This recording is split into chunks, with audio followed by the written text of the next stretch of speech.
Hello, chers abonnés, bienvenue dans la Minute de l'Entrepreneur, acte 1, épisode 7. Aujourd'hui, nous allons examiner en quoi est-ce que le législateur fiscal en 2022 a allégé les conditions d'obtention de l'AMR. Pour développer cette thématique, nous allons aborder deux principales questions. La première sera de savoir qu'est-ce que c'est que l'AMR et la seconde, ce sera de savoir qu'est-ce qui a changé en 2022 par rapport aux exercices antérieurs. Pour notre première question, disons simplement que l'AMR s'entend l'attestation de non-redevance. C'est un document délivré par l'administration fiscale pour attester que vous n'êtes absolument redevable d'aucun impôt, droit et taxe vis-à-vis de l'administration fiscale. L'AMR est aujourd'hui un document incontournable dans tous les circuits de la vie économique. Il faut dire que depuis son entrée en vigueur, un certain nombre de problèmes se posaient quant à sa délivrance. Et naturellement, ces 5 dernières années, les choses ont positivement évolué jusqu'à ce jour où effectivement un allègement substantiel vient être institué dans le cadre de son obtention. En effet, qu'est-ce qui a changé par rapport au passé? Il faut dire que le changement se situe exactement au niveau de la prise en compte de la notion d'exigibilité en matière d'AMR, qui a une forte corrélation avec, naturellement, la délivrance de l'AMR. Il faut dire ici que l'AMR s'entend l'avis de mise en recouvrement. En effet, par le passé, dès lors qu'un AMR, un avis de mise en recouvrement, était émis, immédiatement, votre attestation de non-redevance était bloquée en ligne. Vous ne pouviez plus avoir accès ou alors obtenir une attestation de non-redevance dès l'instant que un AMR avait été émis à votre encontre.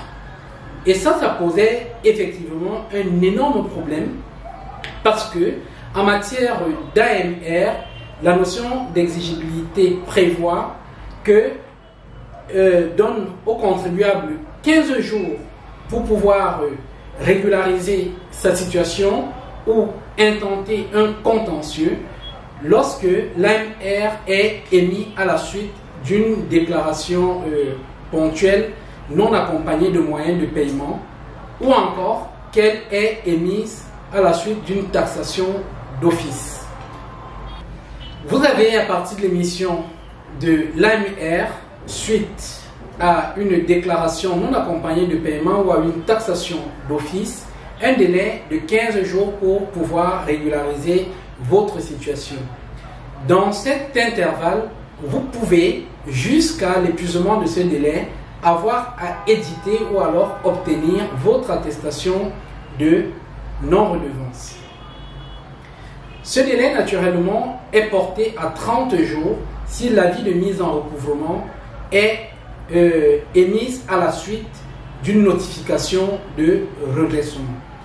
Dans ce cas de figure, vous aurez donc un intervalle de temps de 30 jours pendant lequel vous pouvez être amené à régulariser votre situation, d'accord, soit par un paiement, soit à intenter une procédure contentieuse.